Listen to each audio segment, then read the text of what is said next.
Hello friends and welcome back to Sorry What. Jason is here again to bring you today's story. Are you ready? Well, go grab a cup of your favorite drink, get comfortable, and let us begin. The scene was idyllic. A Norman Rockwell painting of family life.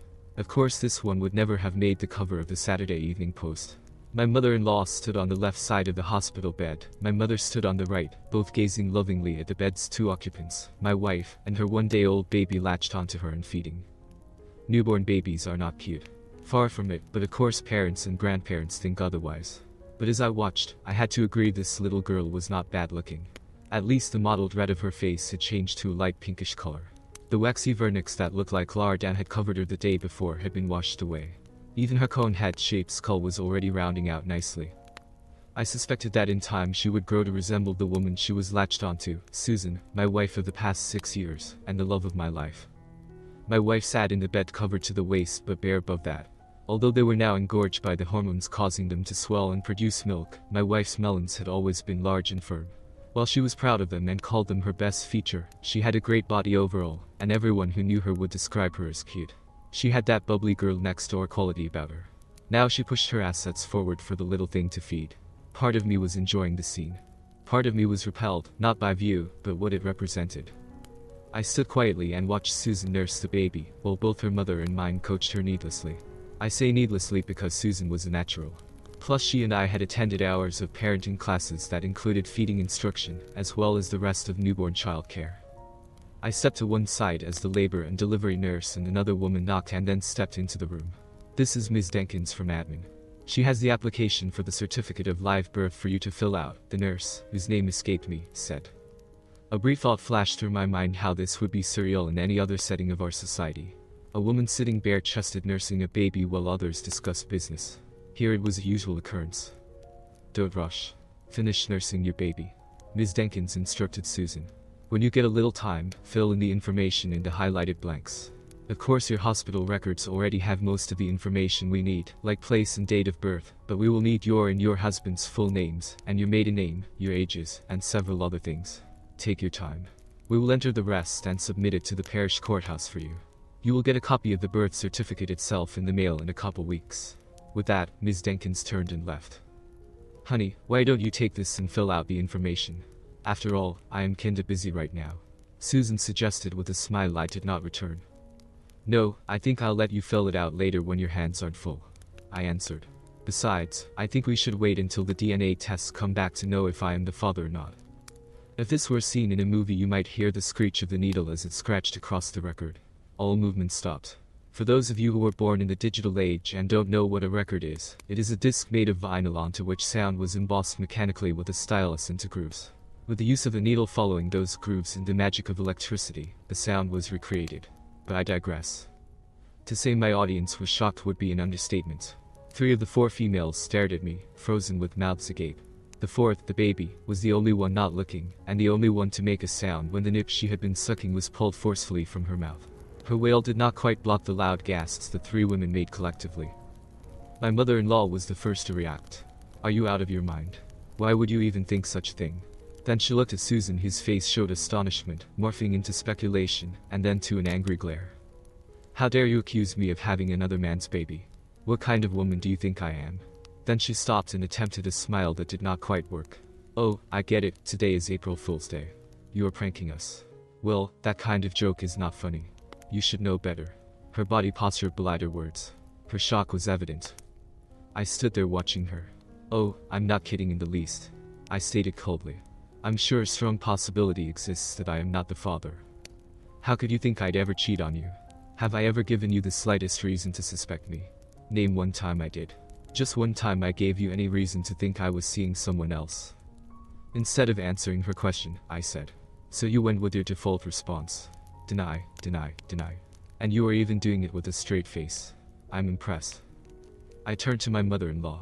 Perhaps I should move the car seat from my car to yours, so you can take her and the baby home this afternoon.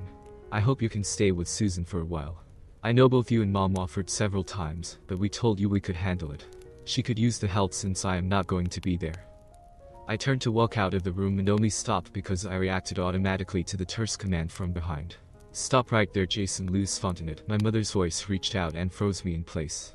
You do not just walk away after a statement like that. I turned and stood in place like the obedient son I'd been raised to be as I formulated my response. Both Mom and my mother-in-law looked back and forth between me and Susan, who had now started crying hysterically. No, you can't leave me and little Connie. She is our baby. You're her daddy. Before I answered my own mother, I answered my wife. I know I am supposed to be the daddy, but am I the father? There is a difference, you know. My mom caught my attention with a jab to my chest. She had closed the short gap between us and grabbed the front of my shirt and pulled me close to look me straight in the eye, just like she'd done when I was a child. What the duck is wrong with you, Jason? Why are you acting like a brain-dead idiot now all of a sudden? You can't be getting cold feet about being a father. That time has passed. You've been over the moon since Sue first announced she was pregnant. Damn it. You've been running around reading every book written about taking care of babies. You bought and assembled the crib, changing table and everything else in that nursery. Not to mention you painted the walls pink and yellow with little animals all over. Every damn week you bring home a new toy for that baby.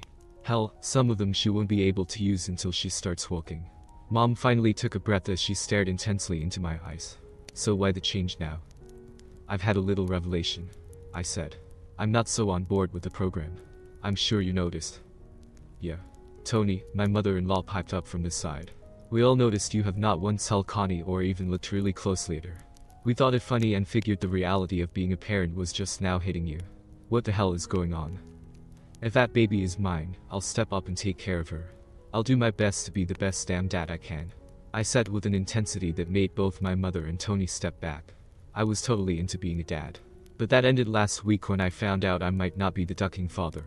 I am not going to connect with a baby that I am not going to help raise. What? Came from three voices, not quite simultaneously but close enough. I'll support the baby if she is mine, but if not, Clive Adams can step up and support his own kid. I announced loudly. Hearing that name, Susan suddenly screamed. Clive and I never did anything. We never had sex. How can you say that? Mom and Tony looked back and forth between Susan and I as I stepped to the foot of her bed. Really? You're still going to deny you and he did not have sex, did not have an affair for almost 6 months. And that you broke it off 7 months ago only after you found out you were pregnant and told him. From what I understand, he told you to make sure I never found out he might be the one to have done the deed. No. We did not, and anybody who says that is a damn liar. Susan yelled. Who the hell is Clive Adams and who told you they had an affair? Tony demanded. I want to know who is spreading stories about my daughter. I ignored the first question. My answer to the second question was simple. Clive Adams, himself. I said quietly. Before she could think, and probably because she was a bit sleep-deprived and obviously distraught, Susan screamed, Clive would never tell you that. He promised. Tony looked from me to her daughter and back. She caught what Susan had said. I need to know what you know. I ignored her for a second or two, then addressed my wife. Clive confessed it all and told me all about you.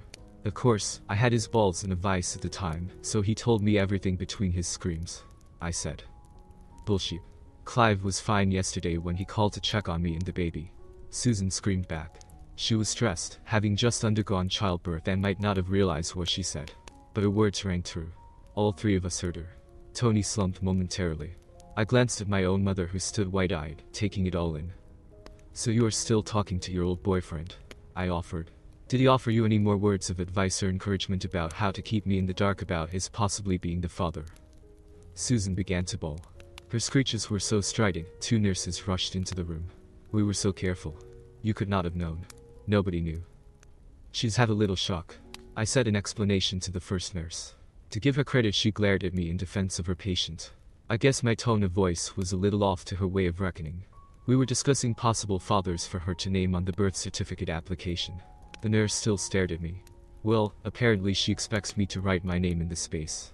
I want to wait to see if I am the father or it's the asshole she was having an affair with when she got knocked up. I could see the light was coming on by the nurse's change of expression. She turned her attention to soothing Susan. Ms. Fontenette, let's calm down now. Big breaths, just like you did when you were in labor. Cheryl will go get something for you to take that will calm you a bit if that doesn't work. We really don't want to have to give you something that might get into your milk, do we? So let's try a natural method first. Breathe with me. Take a big breath. I was watching the nurse work her magic calming Susan, and did not see both Mom and my mother-in-law step close. You better explain what the duck is going on. Mom hissed in a low voice. I was shocked. Mom usually did not use that word. Today she'd used it twice already. Something happened. That is obvious from Sue's reaction, my mother-in-law stated. I want to know what, when, and how. This is totally out of the blue. Well, that should be obvious, I said, glaring back at both women. I was getting pissed I was the subject of their ire and not Susan. She was screwing a guy she works with when she got pregnant. Well, one guy other than me. One guy I know of for sure, anyway. I have no idea if there were others. Susan got control of herself remarkably quickly for a woman seemingly on the verge of a breakdown moments before. How? We were so careful, she asked pitifully. I got the look from Mom and Tony as well. They wanted to know. Yes, you were very discreet. I had no idea. Nor did anybody else, I admitted. Unfortunately, Clive is the consummate salesman. In order to get his next sale, or in this case, latest seduction, he had to prove himself. You know Cheryl Watkins, of course. She nodded. I knew she did, as she and Cheryl had worked in the same office for the past few years. Cheryl and her husband Steve were friends and we ran in the same circles. Well, Clive worked on Cheryl and had her almost convinced to go with him to a rented hotel room. Her sticking point was that Clive might let the cat out of the bag and her husband would find out. She was just not sure she could trust him to keep his mouth shut. To show he knew the value of discretion, he told her of a few of his earlier, what would you call them, conquests, liaisons, girlfriends. He named a few names and gave enough details to convince her. He asked her if she'd heard of anybody he might have been with. Not the few girlfriends he was dating publicly, but of any married women, or even single women around the office for that matter. Of course she could not. So to convince her he could keep a secret, he named a few women at the office she knew. The one before you was Sandy, I believe. She got cold feet after a few months when she worried her husband was getting suspicious. Then you for 6 months, but you broke it off when you found out you were pregnant. He said you hoped your husband was the baby's father, but he was not willing to keep the affair going. He told Cheryl it was crucial her husband, meaning me, would never find out because he might toss Sue to the curb, and I sure don't want to be saddled with child support. At the time you were quite vocal and let everybody know when you got pregnant. You were very happy and made it known to everybody at the office as soon as you found out. I did not add that while Susan was excited about being pregnant, she did not seem a bit concerned about her baby's parentage. I suppose she figured I'd never suspect, and even if I did, I'd be invested in the child and give her a pass. That was not on the table as far as I'm concerned. Apparently, Lana Richard was his next lover. Her husband got upset about her suddenly working late, and she had to cover her tracks. She was late picking up their youngest kid at daycare a few times when it was her turn. So with that downturn in his sex life, Clive turned his attention to Cheryl and scored again. Like I said, the consummate salesman, he told her what she needed to hear to drop her panties. Apparently he was fairly proficient in bed as well. He kept his married women happy and willing to come back to him for months at a time. Tony and Mom looked at me and then Susan. How should I say, why did Cheryl make this supposed confession then? Mom asked. Not on purpose. Seems Cheryl likes to get vocal when having sex, I said. She called out Clive's name in the heat of passion. Her husband, Steve, grilled her and she talked. I grinned for a second as I remembered what Steve had said as he related his story over a beer or three. Cheryl was not one to just yell oh God, and issue guttural screams like NNNNGGH.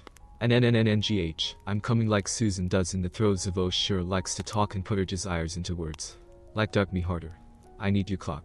Apparently one night she and her husband, Steve, were getting it on and Cheryl screamed out, give it to me, Clive. Pound my kitty with your big clock. Fill me up. I love it when you do me hard. I resumed my explanation. Steve does not sound anything like Clive, and Steve of course knew Clive and was well aware of his reputation as a ladies' man, or rather what us guys call a kitty hound. He put 2 and 2 together and came up with 16. Steve got in Cheryl's face. That was how he put it to me when Larry, Lana's husband, was there. He was a little concerned Larry, being a cop, might say something about him telling his wife, which, you better start talking. If you don't, I'm going to have to decide if I want to beat you to a pulp or choke you to death before I feed your ass to the gators in the swamp. She decided talking was the smart way out. Steve is an honest man and an honorable one. He told me, Jason, I just felt I needed to let you know you might not be the father of that baby in your wife's belly. I'd like to think you'd tell me if you found out my wife was cheating. I assured him I certainly would. As we sat there we pondered Clive's fate. To tell you the truth, if he is that baby's father, I'll let him have the kid and the witch attached. He'll piss himself trying to pay support, I said. I'll let him know if he doesn't do right by the baby he might not have the equipment to screw around anymore. Steve told me Clive might not have his equipment that much longer as it was. He was going to tell Sandy's husband, who he did not know as well as he knew Larry and me. He remembered the guy vaguely from high school as having a quick temper and might reveal what we knew too soon. He agreed to hold off for a week to let Susan have her kid without the added stress of her affair being known publicly. Larry was hopping mad himself but agreed to keep quiet for another week or so as well. Now that the baby was here, it was time to reveal all about Clive and his women. I gave Tony and Mom a sanitized version of the story. Both appreciated my not rocking the boat during Sue's last stages. Tony and Mom pushed me into the hallway where we could discuss this without upsetting Susan anymore. The second nurse had whisked the baby, Connie, off to the nursery for the time being. "So how are you so calm?" Mom asked. "I can tell you are upset, but not nearly as much as I'd expect." My answer that I've had a full week to come to grips with the situation appeased her a little. "Okay, you've had time to think. I'm sure you will let me, us, know when you are ready." Mom knew me well. "So when are you going to take the samples for the DNA test?" Tony wanted to know. She was a little surprised to know they'd already been submitted. "I talked with the head nurse yesterday after the birth. Because Susan and I were married, I was already the supposed father, so did not need Susan's permission to test the baby. I paid for an expedited test, and it would take 2 to 3 days to get the results. I guess my next question is, do you think you can possibly forgive Sue and let this go even if you are not the baby's real father?" Tony asked hopefully. I noticed she used the term the baby, and not calling her by name as she had every time before. Tony was not a bit naive and read me well, but she obviously had her hopes. A glance at my own mother showed me she had already surmised my intentions, and while she understood, was not happy. "To tell you the truth, I'm not sure I can let this go even if I am the father," I admitted. "I've had just over a week to think this through. This was not a mistake like a one-night stand after getting drunk. This was a 6-month affair. I can no longer trust her. She not only showed her blatant disrespect for me and our marriage, she knew full well the risk of getting knocked up by that asshole, as we were actively trying for a baby. She told the whole family we decided to try to get pregnant. Her continuing to screw Clive shows me she simply did not care which of us got her pregnant." "Have you considered marriage counseling?" Mom asked. "I guess she brought this up to get ahead of arguments from Susan's family. And I want you to consider the baby. It is not her fault. That little girl is going to need a dad. Even if you are not her actual father, you could still be her daddy." "Just like I said, Mom, I don't think counseling will do a bit of good. The only piece of information I want to know is where I failed as a husband. There had to be something I did or did not do for Susan to cheat. And it's not like she was really looking to replace me. Clive has a reputation as a ladies' man. He'd never want to marry her, and I'm sure she knew that." I was trying to avoid the words that came to mind, like kitty hound, scumbag, asshole. Neither of these women deserved to have me go off on them, but I was on edge and about to blow. Other than a good F. I stopped myself again, a good time in bed or a little extra excitement on the side, I can't really see it. I thought we had a good thing. You can imagine how I felt since I found out. Like you said, Mom, I'd been on a high thinking I was going to be a father. Then last week I'd get blown out of the water. My whole world exploded. To be honest, right now I hope I am not the father. Both women looked shocked at that statement. Then I don't have to be a part-time dad. To be honest, I'm not sure I can stand to deal with Susan even if the baby is mine. That alone will take some serious counseling. The nurse came out of the room. "Mr. Fontenot, your wife would like to speak with you. She said she knew you were still here or her mother would have come back by now." The nurse was sympathetic with my feelings as well, or at least seemed so. She still stopped me to say, "If you go back in there, I hope you can stay relatively calm. I know you are upset, but try not to agitate her too much. We'd really prefer to not have to sedate her. She is due to be discharged this afternoon. Plus it will not be good to have extra meds that might get transferred to the baby via her milk. And from your childbirth classes, I know you are aware of how important the colostrum and early mother's milk is to boost the baby's immune system." I nodded. Now she was appealing to my concern for the child's well-being, whether it was mine or not. "Go talk to her," Mom suggested gently. "Tony and I will go have a cup of coffee. Give me your car keys. We'll transfer the car seat. I'll wait for you to finish talking. Oh, and on your way out, stop by the nursery and take a good look at Connie. I think she looks a lot like you did when you were born." "Wishful thinking, Mom. Or were you seeing what you expected to see?" I asked. She shrugged. I could tell she was not at all happy with how things appeared. I also knew if I was the father, she'd be right there to help raise the baby whether I had much to do with Susan or not. She had been as heavily invested in being a grandmother as I was to be a father. I could tell she had not come to grips that the kid might not be her grandchild. I stepped into the room. Susan took one look at me and burst into tears again. "You must hate me," she sobbed. "No, I don't hate you. That's the problem. I hate what you did, and I am so pissed off I can't see straight. I said in as quiet a voice as I could muster. I wanted to slap the piss out of her and walk away. If it were not for the slim possibility of the baby being mine, I would have left already. Plus I wanted a few answers. Do you really want to talk now, or do you want a few extra days to think about how you want to spin this story? I said with an obvious edge to my voice. I don't need a few days, Susan began when I cut her off despite my wanting answers. Yeah, you've had 9 months to think about what you might say if I ever found out about you cheating with that custard, Clive Adams. Clive Adams of all ducking people. I seethed. I stopped to take a few deep breaths. No, I really did not consider he might be the daddy. That was you. I was having our baby, not his. Susan said. You baby. I just might be the father, but that is doubtful. To give her credit, she looked shocked. Oh, come on. I was still offshore on a rig the first week in July when you supposedly got pregnant. At least most of it as I got back towards the end of the week. I checked back and looked at my work schedules for that time frame to make sure. Yeah, I remember we made up for lost time and screwed like monkeys as soon as I got home like we usually do. Or rather did. I thought that's how we got you pregnant. That's what I told the guys at work later. I had no idea Clive was putting it to you at the same time. Susan began to protest. I cut her off. Alright, the weeks before, right up until I got off the helicopter. Did you have him over at the house while I was gone? Move him in. Did you duck him in our bed? Not that it matters where you screwed him, just that you did. No. Susan exclaimed. He never came to the house except those few times when we hosted barbecues and invited people from work. We were very careful. We would not risk a neighbor seeing him or a strange car at the house. But you were not careful enough to not get pregnant. I'm betting he did not use condoms. So you can't claim one broke. Clive hits me as a guy to take risks or at least push the envelope, as long as he comes out on top.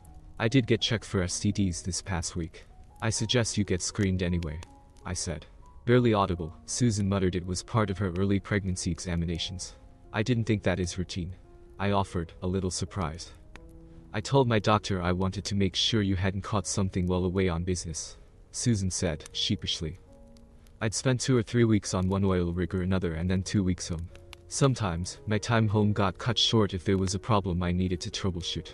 I was well compensated for my time away, so it was never an issue. Until now. I stared at her. So your OB-GYN thinks I may have been the one cheating. You gave her that impression instead of coming clean. I know my face was hot. What her doctor thought was really low on the totem pole, but it still irritated me. Susan was ready to project her own cheating onto me. I have a few questions I'd really like answered. The first is why. What made you want to screw somebody else? The second is why him? And why would you risk letting Clive knock you up?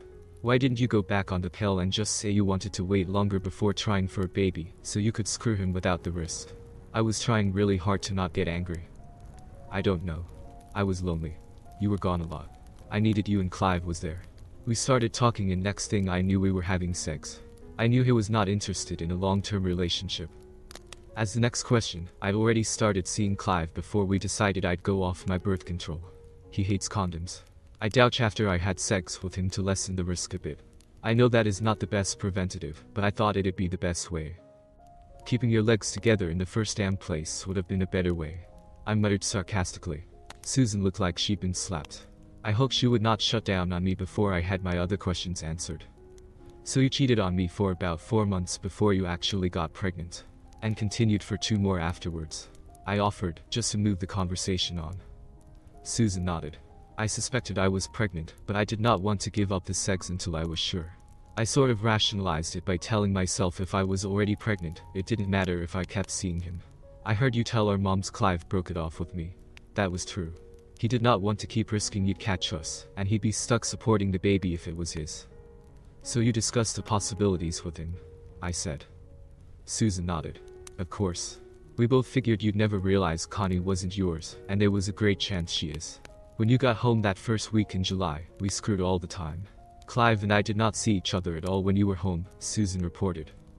So you had sex with Clive whenever I was offshore, earning a living so I could pay for that big house where we were going to raise our family, and that fancy car you just loved to drive. Did you start an affair to get back at me for being away? Or, I started to say, were you just a horny slut, but curbed my tongue. Did he have a bigger clock or was his ducking you just that much better? She'd answered the question before, but it still bothered me. She shook her head in denial. Of what, I was not certain. It was just sex. I was horny when you were gone. Clive and I only had sex when you were out of town. We went to his house 3 or 4 evenings a week. We were really careful. I didn't stay over all the time. And I tried to make it appear I was mostly home. We never did anything at work to let on we were more than friendly coworkers. We never took off early or anything like that. I pull into his garage so nobody saw me. And no, his clock is not bigger at all, and he is not any better at sex. We never did anything you and I don't do on a regular basis. It was just he was there when you weren't. It was fun and exciting. That's about the best way to describe it. And no, I didn't do it to get back at you. It was something I did for me. It started because I was a little lonely and you know how much I like sex. Clive was putting the moves on me, and I was mildly flattered. He convinced me, or I convinced myself, there was no harm if you never knew. I was totally yours when you were home. Now that got my goat.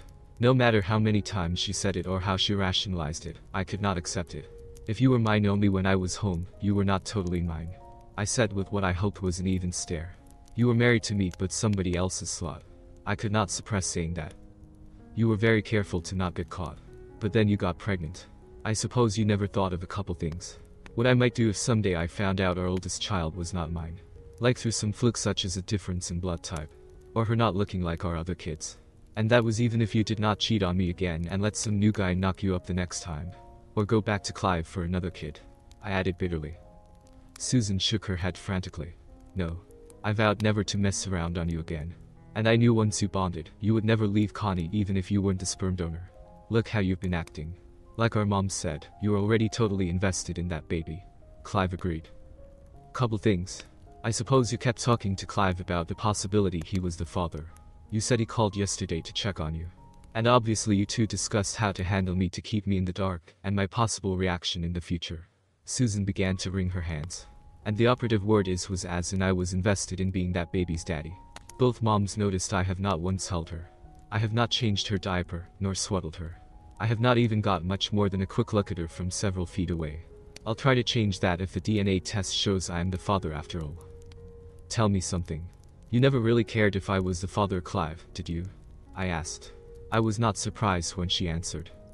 Well, of course I wanted you to be the father. But after I found out I was expecting, I just wanted the baby. I knew it would be cute and you would never suspect. You and Clive don't look that different. Same color hair and build.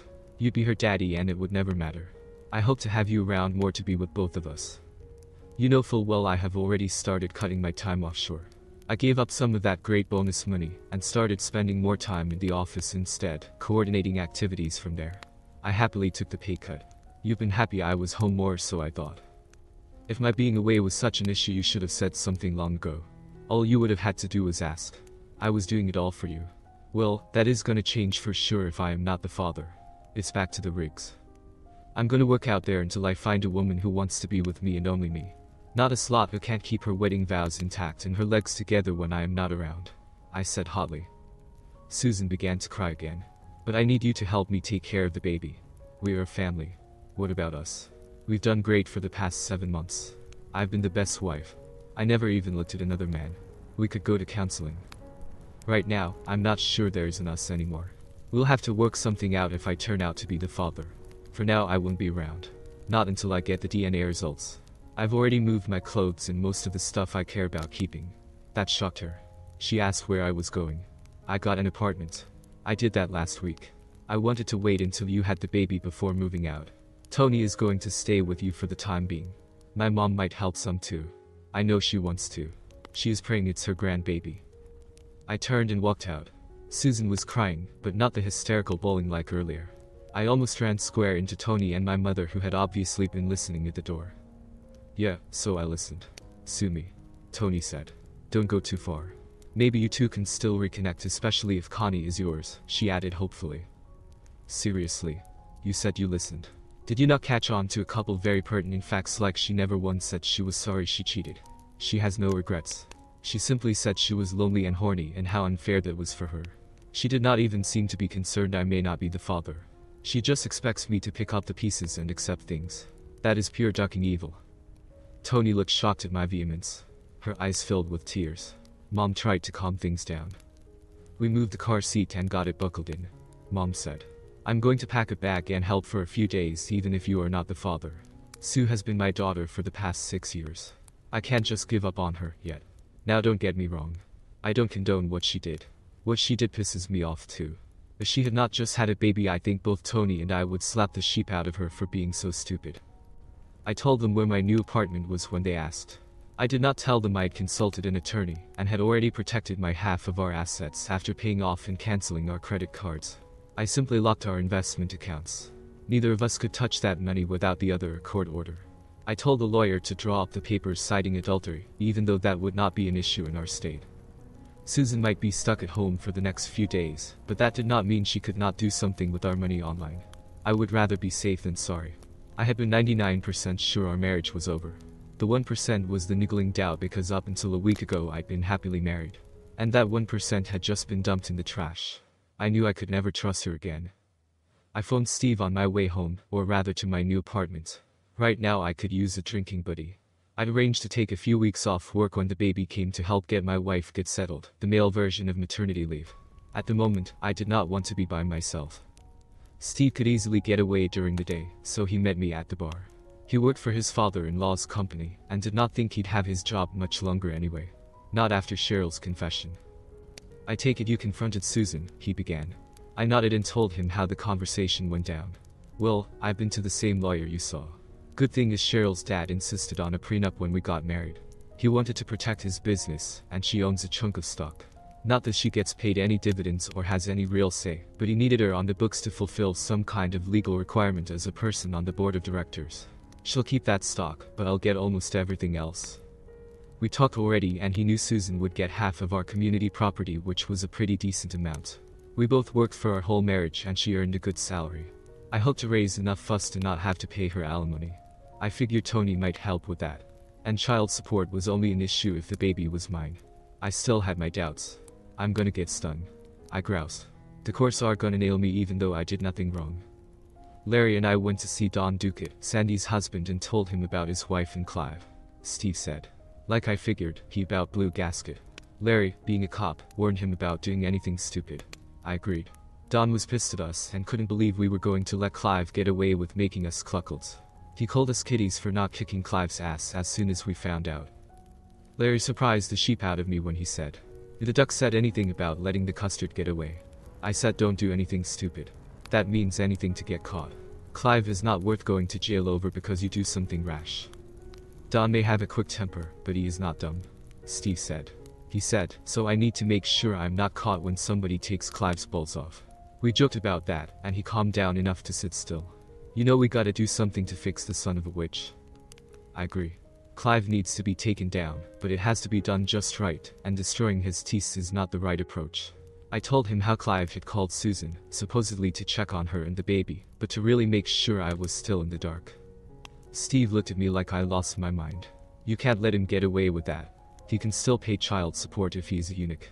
And he has to answer for destroying marriages. Yours, mine, and probably Don's. Larry may stay with Lana for the time being. He's on the fence because they have 2 kids. What he does depends on how Lana acts when he confronts her. He's going to do that tonight. He was only holding off on account of you." "Well, Clive is going to find out his game is up as soon as these women warn him. He might not stick around long. His problem is, he can always be found," I said. "People don't realize just how hard it is to stay off the grid. You can't earn a good income being paid cash under the table. Not one like Clive would want. Make no mistake, he's toast. But if we know of 4 women he's screwed, there has to be others. It's like looking for a needle in the haystack. If you shake a handful of hay and 4 needles pop out at your feet, the whole stack has to be full of needles. We need to find other husbands who might not be happy about his activities," I said. "Now as far as nailing his balls, no matter what, I'd rather see he keeps at least one intact and uninjured." Steve looked puzzled, so I explained. "If he loses both, he can take hormone supplements and still screw. Or he might just lose his sex drive. I'd rather his sex drive stay intact but do something to his clock. Like wrap a wire around it so it dies, or maybe smash it with a hammer. He'd stay horny but not have the equipment to do anything about it. Plus the anguish of losing his clock would be both physical and mental." Steve began to laugh. I knew eventually he would get with both Larry and Don and tell them my idea. He talked with them already and knew they were primed. Like I told him, maybe Clive had used the same sales pitch with their wives and revealed names of other lovers. We could let others know. He called Larry and Don before we left the bar. 2 days later I stopped by the house Susan and I had shared. Tony answered the door. "You didn't waste any time, did you?" she asked bitterly. Sue was served this morning. She's done nothing but cry since. The only time she seems to get a grip and can control it is when she feeds and rocks Connie. Not that I can really blame you, but I thought you were going to wait. She really is distraught. I'm sure after this shock she would never look at another man again. Do you think there is any possible hope for you two if you go to counseling? She asked me, hopefully. I shook my head. I was pretty sure there was no way forward for us as a couple, but this seals it. I handed her a copy of the paternity test. The baby is not mine. So unless she was also seeing somebody else, Clive Adams is the father. She needs to make him pay support. Tony stared at the envelope and began to cry. She was heartbroken. She finally realized her hopes and dreams had been dashed. After a final hug, she turned to break the news to her daughter. I already told my own mother the news. She was terribly upset to not be a grandmother. She decided to stay home until I got the DNA results. She was too angry with Susan's cheating to stay with Tony and Susan. She was another of Susan's and Clive's victims. The subject of Clive Adams' escapades with married women became a topic around town the next few days. When Steve, Larry and Dawn and I confronted our wives, we made no secret of who the custard was. In fact, we went out of our way to expose him. While none of us liked being known as cuckolds, we stood tall and let one and all know about our wives falling victim to the lecherous custard's lines. As it turned out, it seems he had only needed to use his winning sales pitch of revealing the identities of previous women with Cheryl. The other women simply fell for his gift of gab. Whatever their issues were, they accepted Clive's approach and apparently enjoyed what he offered, all while supposedly happily married. Once his activities became well known, fathers of babies born to women who knew him at all demanded paternity tests. I later heard of 2 other babies that he has sired. Other men who had the barest suspicion their wives might have stepped out, grilled their wives about their activities. Several couples began counseling. The full extent of his activities was not revealed until Clive Adams himself made it known. And he did that to the police themselves. You'd have thought that a man living the lifestyle Clive had chosen would have kept his assets liquid in case he had to relocate in a hurry. But instead of putting his higher-than-average income into cash, stocks, bonds and other easily transferable forms, he bought a house and invested in multiple pieces of real estate. Even his household furnishings were lavish. He had decent pieces of art adorning his walls, along with the typical collection of hunting and fishing gear normally found in our area. His boat was rigged for water skiing as well as fishing. Of course, law enforcement would not have bothered, but even if he could have liquidated his assets and ran, he could still have been traced and hunted down by private investigators. It is difficult to completely hide when your social security number is required for any high-income, non-cash only employment, no matter how far you run geographically. Clive may have not realized the danger. He obviously underestimated the wrath of the husbands he cuckolded. He did not bother to immediately leave the area and paid the price. Only a few days after his affairs became public knowledge, he was found naked on the sidewalk in front of his house by an early morning jogger. He was in shock, moaning and barely conscious. The jogger called for emergency services immediately. She had nothing to cut the zip ties that kept Clive's hands behind his back. Clive screamed when the jogger tried to turn him over. The jogger would not have wanted to see what was revealed if she had been successful. The EMTs found Clive's left testicle had been crushed, as had most of his deck. The steel wire twisted tightly to band his deck at the base was the only thing that kept Clive from bleeding to death. Investigation found a broken and half-crushed brick in his kitchen. Forensic testing determined the round marks on what remained of the brick were from a 3-pound sledge. I learned this from Larry, the cop at the bar. He happily but at the same time solemnly explained to Steve, Dawn and me how he'd been told by 2 detectives that if he had a 3-pound hammer that might have unexplained tissue embedded, to get rid of that same tool, to drop it into the swamp. Now, I had nothing to do with pounding the asshole's clock into mush, but I am passing along the advice my fellow cops gave me. Larry stated with a barely concealed grin and a big wink. Clive had no idea who had assaulted him. He vaguely remembered answering his doorbell. Whether it was late the night before or possibly that morning, he could not remember. It was dark and he had been asleep. They used a stun gun, I guess. Clive recalled when he woke up. They shot my scrotum a few times. I remember that. I think there were 2 guys, but I'm not sure. I was pretty out of it. One said I'd never go after another married woman. After that, all I felt was pain in my groin and nothing else. Clive was understandably upset that his deck had been destroyed and wanted the guilty party arrested and convicted. To that effort, he told the investigators the names of every woman with whom he had sexual contact over the past few years. Some were married, but some were single with boyfriends. The list was surprisingly long. Having so many names to check out only muddied the water for the investigators. Although there were many suspects, there was no evidence to implicate anyone specifically. Because of the possible hour of the attack, nobody had a good alibi either. Larry told Steve and me privately. The investigating detectives felt Clive Adams got his just desserts. After a few months, the investigation eventually stalled. As expected, Susan got half our community property. The house was sold, and some other family got to move their little girl into the nursery I had so carefully painted. I hope she enjoyed my painstaking artwork of little animals on the walls. Susan moved back into her mother's home because she couldn't handle taking care of the baby on her own. At least living with Tony she would not be lonely. But I had no idea what she did for sex, nor did I care. She did phone me once to say she was sorry. I surmised Tony had jumped her about that. She did not elaborate what she was sorry about. Whether it was for cheating, for getting pregnant by another man, or for my finding out and divorcing her. I did not ask. I was beyond it at that point. When she asked if we could get together to talk, I simply said no. She did ask if I'd heard what happened to Clive, and then asked if I had anything to do with it. I simply told her he deserved it and I hung up. From that point on we never talked again and everything was handled by the lawyers. I wondered how much of her money would be wasted trying to sue Clive for child support. He would not voluntarily pay. Eventually she'd get the support of course, but having to pay a lawyer to pursue it would dip into her savings. Clive was facing multiple such suits, and I heard liens were in place to keep him from liquidating his real estate assets. Between his own medical bills, lawyer fees, and impending child support, he would not have much to live on. And that was if he managed to keep his job. 18 months later. It was 3 in the morning when I leaned against the lower rail of the Econ 626 rig in the Gulf of Mexico. The fall wind was brisk and cool, but my light windbreaker was enough to keep me comfortable. This was going to be one of my last regular trips to the rigs. I'd met a woman and decided she was worth pursuing. We got along great. I had no idea if our relationship would go anywhere, but I was now in the mindset to consider the possibility. It was time to accept the position I'd been offered and turned down twice at headquarters.